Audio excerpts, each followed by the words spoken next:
Did you know the Special Collections Department here at the main library hosts public lectures every month? It's an opportunity for the public to connect with history contained within the archive.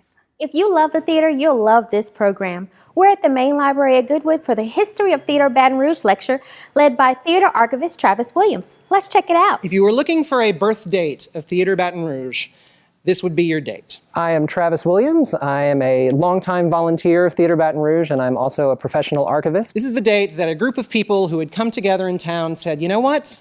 This little theater movement is cool. We should do some plays. How do we do that? I'm here to talk about the history of Theatre Baton Rouge. A modern equivalent of what the little theater movement was trying to do.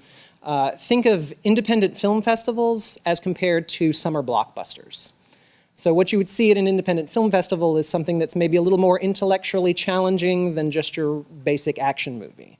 So what the Little Theater movement was sort of a version of that. Tonight we're going to be taking a look at the theater's 70-year history. I'm really going to focus on the early years, the genesis of, who had this crazy idea of starting a performing arts organization? Did they think it was going to last 70 years? What was the thought process behind that? And the bird's eye view of the journey of the organization over those 70 years. The ups, the downs, the successes, the not quite successes, some amusing anecdotes, and again, some little known things about the history of the theater.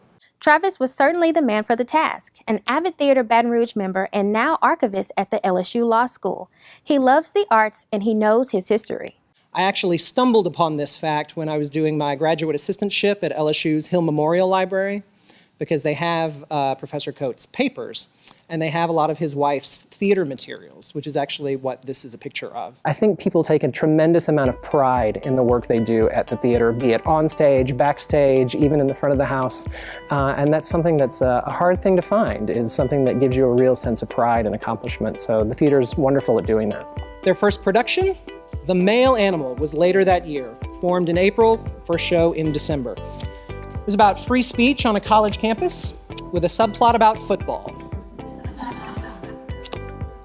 Some things in Baton Rouge change, some don't. This program was part of the Special Collections monthly lecture series. It's their way of bringing history alive. Well, Theatre Baton Rouge has been part of the Baton Rouge community for over 70 years. So I would say anything that's been a part of your city for, over half a century is something that you should know about. It's been part of the cultural fabric of the city for a long time, and it's got a very colorful and interesting history. That history is on display inside the Special Collections room at the main library. Check out items from the Theatre Baton Rouge collection the next time you're at the main library at Goodwood. What a fabulous program. We're still celebrating the Baton Rouge Bicentennial and the rich history of our city. To find out what's coming up next, pick up a copy of the monthly newsletter, The Source, or visit us online at www.ebrpl.com. Theatre Baton Rouge continues to make history today as it charts a course into a rich future. Find out what shows are coming up and buy your tickets at theatrebr.org.